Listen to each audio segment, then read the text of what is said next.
शिष्यत्व पत्करलं आणि भगवान श्रीकृष्णच काय झाले, अर्जुनाचे गुरु झाले आणि अर्जुनाला सांगू लागले, काय सांगू लागले, हत्वा प्राप्तसी स्वर्ग जित्वा भोक्षसी महामहिम. अरे तू ह्या युद्धामध्ये वीर गतीला जरी प्राप्त झालास तरी तुला काय होईल, स्वर्गाची प्राप्ती होईल आणि जिंकलास तर ह्या भूमीचं राज्य तुला उपभोगत राहील, कारण दोन्ही दृष्टीने तुझा काय फायदाच आहे. पण तू जर युद्ध केलं नाही, शक्याचं कर्म काय, धर्म काय, युद्ध करणं, आणि युद्ध नाही केलं तर काय होईल, तुलाच कलंक लागल आणि तू आत्मसुखियाकडे बघून तू हार पत्करली असं कुणी म्हणणार नाही. तुला काय म्हणतील, भेकडे म्हणतील. आणि काय झालं, कौरवाचं 11 अक्षुणी सैन्य होतं आणि आपल्याकडे 7च अक्षुणी होतं, त्याच्यामुळे सैन्य कमी असल्यामुळे भिला, असा तुला कलंक लागल. असे 4 प्रश्न आहेत बघा रक्तभेदाच्या डोळ्यात, ते सांगतो त्याच्यामध्ये कलंक लक्षात आला म्हणून.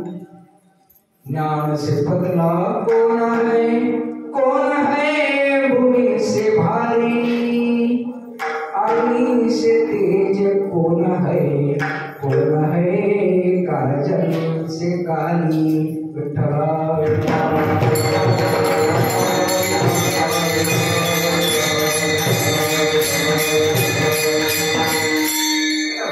चार प्रश्न आहेत तिथं, 4 प्रश्न. पहिला प्रश्न कोणता,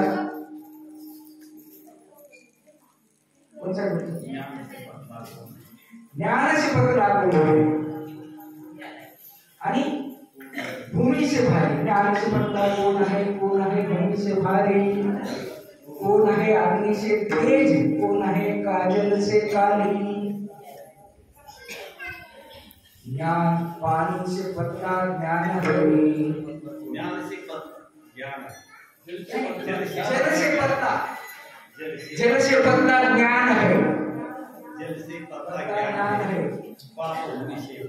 पाप भूमि से भारी, क्रोध अग्नि से तेज है, कलंक काली से काली. म्हणजे आपल्याला काय करायचं होतं, हे जे कलंक आहे असा अर्जुना तुला काय लागेल, कलंक लागेल. त्याच्यामुळे तुला आता युद्ध म्हणजे युद्ध करावंच लागेल. आणि तू मी युद्ध करते असं काही म्हणूच नको.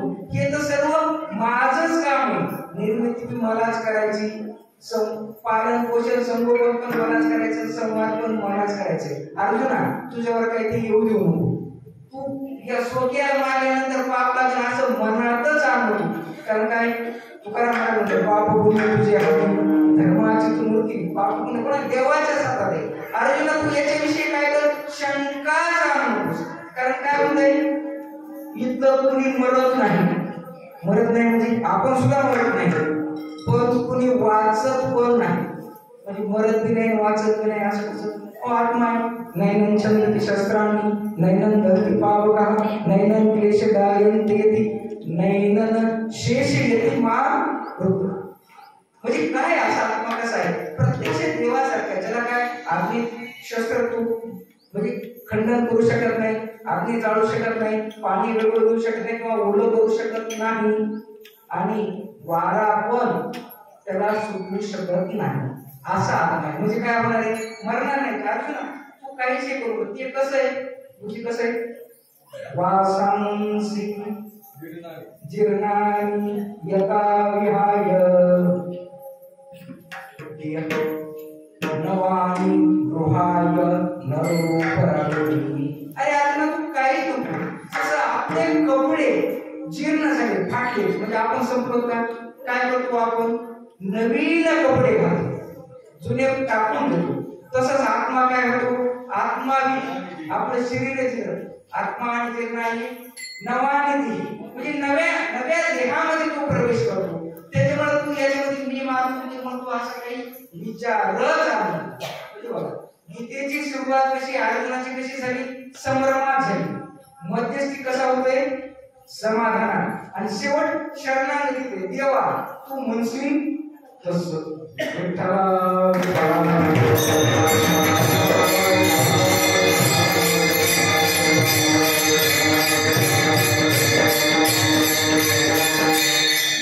सर्व गीता श्रीकृष्णाला सांगत असल्यानं झाल्यानंतर तिथं आपण ध्वज सांगवर मारून काय शंकर ते काय झाले त्यांनी पण ऐकलं पण त्यांना समजलीच नाही मारून काय. मग मारून काय कृष्ण काय म्हणले अरे म्हणले गीता सांगितली घ्यावा पण मला काय समजले नाही. ते म्हणले अर्जुनाला सांगितली त्याला समजली पण ते म्हणले मला समजलीच नाही. आता मला समजलीच नाही म्हणल्यावर काय केलं म्हणजे मला समजले नाही म्हणल्यावर सांगा देव काय म्हणते पुन्हा पुन्हा नाही पण तुझी लयच इच्छा आहे तर मी तुला पुढच्या युगात म्हणजे कलियुगात सांग असं कोण म्हणले श्रीकृष्ण म्हणले कोणाला म्हणले मारुतीला म्हणले.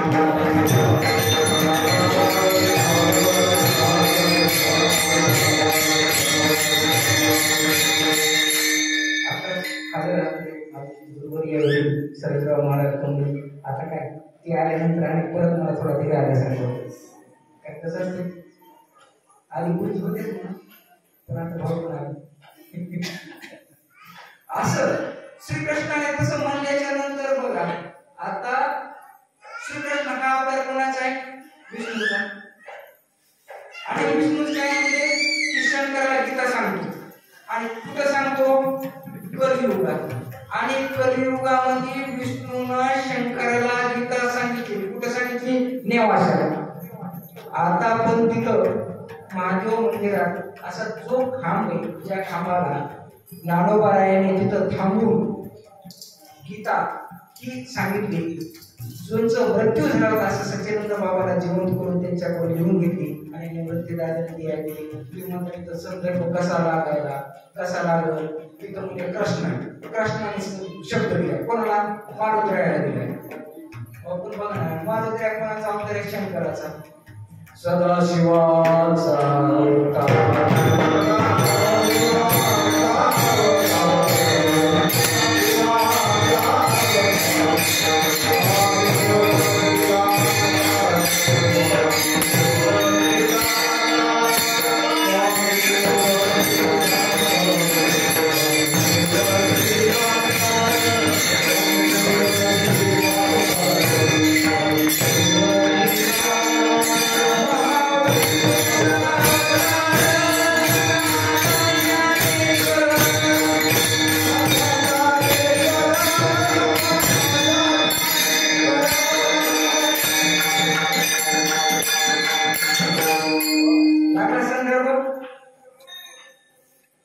संदर्भ लागला म्हणजे विष्णूनच महादेवाला गीता सांगितली ते पण कसं गीताच आहे ते म्हणतात ज्ञानेश्वरी नाही आणि ज्ञानेश्वरी म्हणजे काय आपल्याला समजावं म्हणून ती गीताच आहे.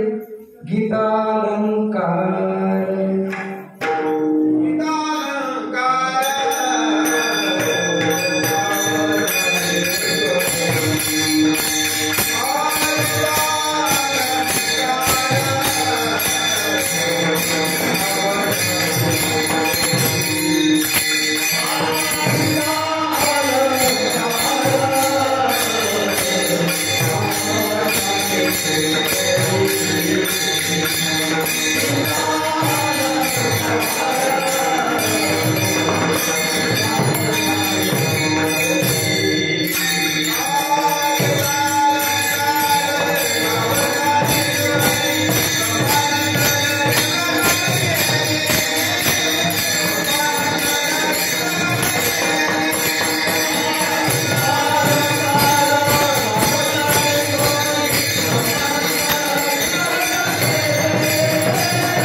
अशी गीता कुठं सांगितली नेवाशामध्ये आणि ही गीता नेवाशामध्ये सांगितली आणि कोणाला सांगितले तुम्हाला म्हणजे काय पर्वणी केली कोणासाठी केली ज्ञानोबाराया कोणासाठी केली तुम्हाला केली म्हणून तर तिथं पर्वणी कुणी केली श्रीकृष्णाने कोणासाठी केली हो अर्जुनासाठी म्हणून ज्ञानेश्वरी मध्ये एक ओळी ब्रह्मरसाचे पारणे अर्जुनाला गेली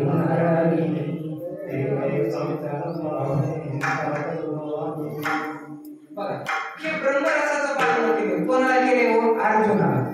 पण तिथं काय म्हणायचं थोडक्यात सांगायचं म्हणजे काय कृष्ण रूपी काय झाली एक गाय झाली आणि तिनं दूध दिलं पण अर्जुन ते बचड. पण काय होते गायीनं दूध बछडाला दिलं तर दूध कोणाला भेटतो ते पाणवच त्याला असते पुन्हा कोणाला असते आपल्यालाच असते बरोबर आहे. तशा पद्धतीत काय झालं की ज्ञानोबाराय पण काय झालं तीच गीता म्हणजे संस्कृत आहे ना ते समजायचं नाही म्हणून त्याच्याच काय केले 9000 30 रुपयाकडून आपल्यासाठी सांगितले.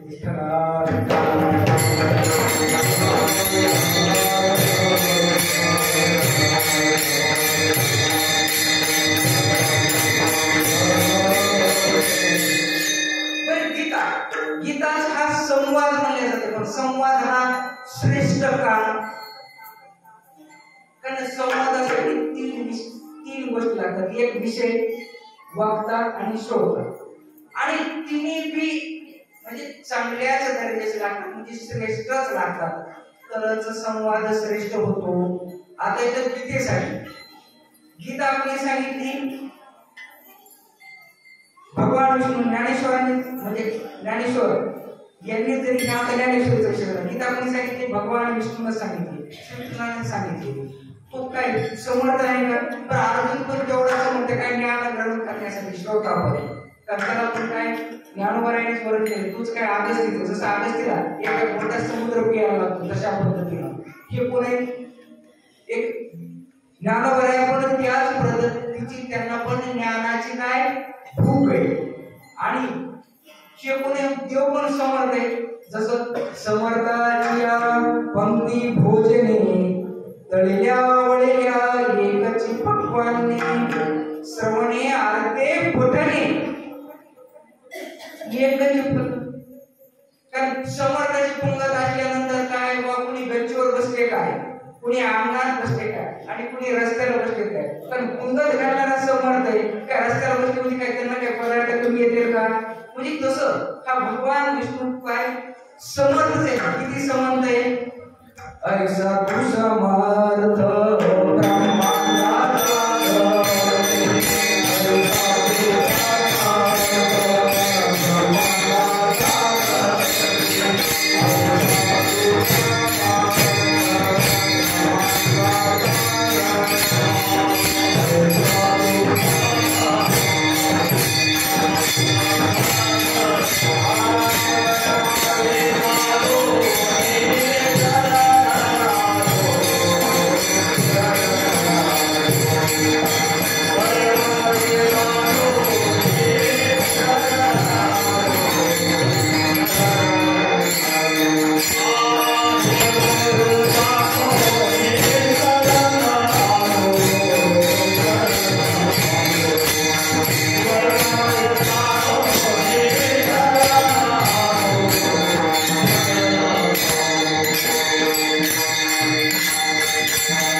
श्रीकृष्ण कशासाठी युद्धासाठी परिवर्तित व्हावा म्हणून आणि हे सर्व माझं कामच आहे कसं देवाचं साधन कामच आहे यदा यदा हि धर्मस्य ग्लानिर्भवति भारत अभ्युत्थानम् अधर्मस्य तदाज्ञां सुगाम्यहं परित्राणाय साधूनां विनाशाय च दुष्कृति धर्म संस्थापनार्थाय संभवामि युगे युगे प्रत्येक युगामध्ये अधर्माचं म्हणजे फार उत्पाद माजल्यानंतर दुष्ट वृत्तीचा उत्पाद मारल्यानंतर दुष्टांचा संहार करण्यासाठी दुष्टांचा प्रतिपादन मारण्यासाठी आणि भक्तांचा संहार करण्यासाठी नेहमीच अवतरण घेणार असं कोण म्हणतात श्रीकृष्ण म्हणतात पण आपण अवतार काय करतो आपण कृष्ण 10 अवतार मानतो आणि 2च अवताराचं वर्णन करतो कोणत्या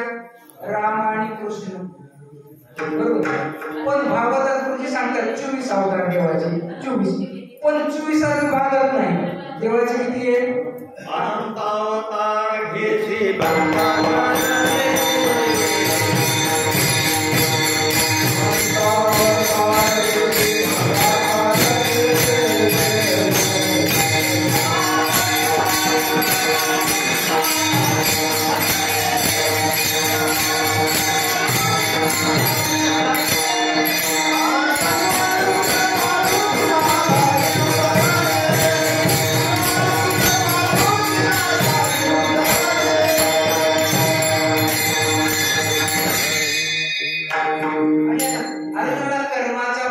फक्त तुझं काय करणे आहे ते युद्ध करणं हेच तुझं करणं आणि तेच तुझा धर्म तुला युद्धच करावं लागतं कारण काय कर्म तर करावंच लागतं पण मी सुद्धा माझं कर्मच करायला हे काय देवाचं सुद्धा कामच आहे कर्म केले कर्म झाले भोगाले उपजले कारण कर्म आता कर्माचा सिद्धांत थोडासा सांगतो फार जास्त सांगता येणार नाही थोडक्यात एक कर्म जिथं कर्म केलेलं आपल्याला इथंच भोगावं लागतं आता हे काही आपल्याकडे आता वेळ नाही सविस्तर सांगण्यासाठी महाराजांना माहिती कारण महाराज पटपट उत्तर देतात दर्शन सांगितल्यानंतर प्रश्न विचारले त्याच्यात बरोबर कर्माचं कुठं काय आता ते कर्म आपल्याला नाही सांगायचं पण आपल्याला काय करणार नाही आता थोडक्या वेळात हे करायचंय तुम्हाला